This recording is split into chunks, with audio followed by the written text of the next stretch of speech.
So this is awfully bright.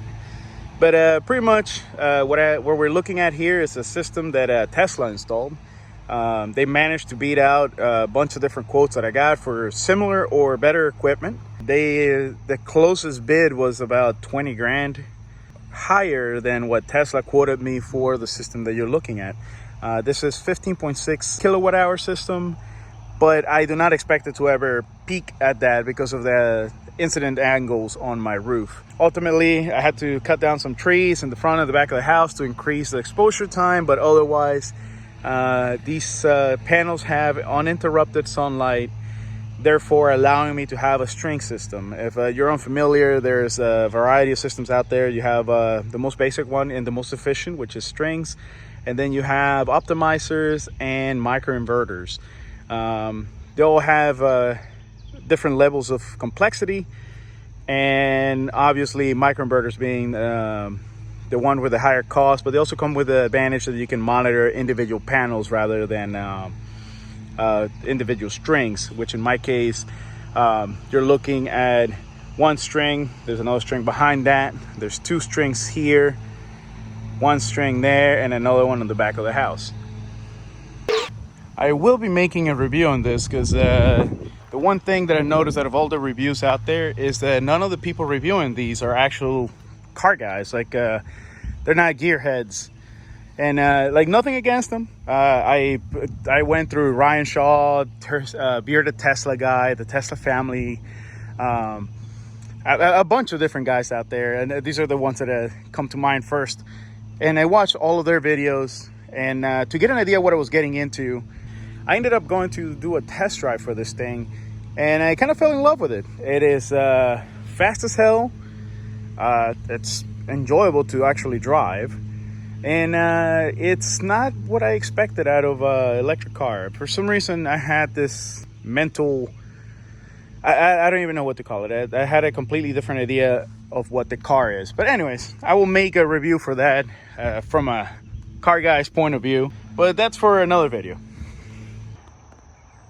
And just in case you were wondering, this is what the back of the house looks like. Again, because of the tree line I have, I mean, some of these trees are like 100 feet tall, and I don't really want to cut any of them down. I have cut the ones that were closest to the house, but most of these actually had rot in them, like you can actually see right there. So I cut them down for precaution rather than for my solar installation. But yeah, so this is the back of the house. This is the side that gets the least sun exposure, but even first thing in the morning is already making enough power to power the house.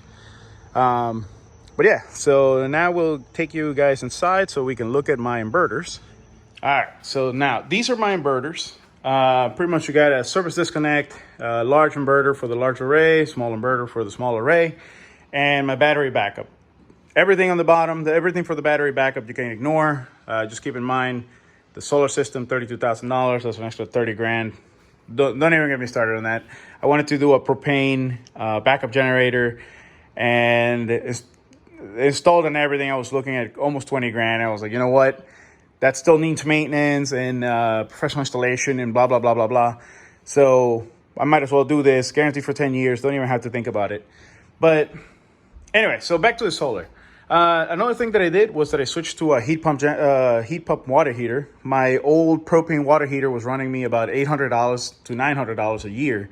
And now this heat pump one, this thing is barely using electricity. It's living up to very close to its $149 cost per year. I've actually calculated it to be closer to $160, but that is also taking into account that it's running at perfect efficiency, which I've actually noticed that it's consuming less power now that my basement's getting warmer with the change in seasons than it was in the middle of winter when I installed it. But this video is not about that. If you have questions, just post them in the comments and I'll answer as I can. But anyways, so the solar system, you also get a 26% credit. And once it's all said and done, the payment for the system might be less than what you pay for your utilities. And right now I'm talking about just electric for like the average family. I imagine everybody's utility is an average of $100 or so per month, and the payment on this would be about that. And with that in mind, you could probably use more electricity than you do now and still maintain the same payment.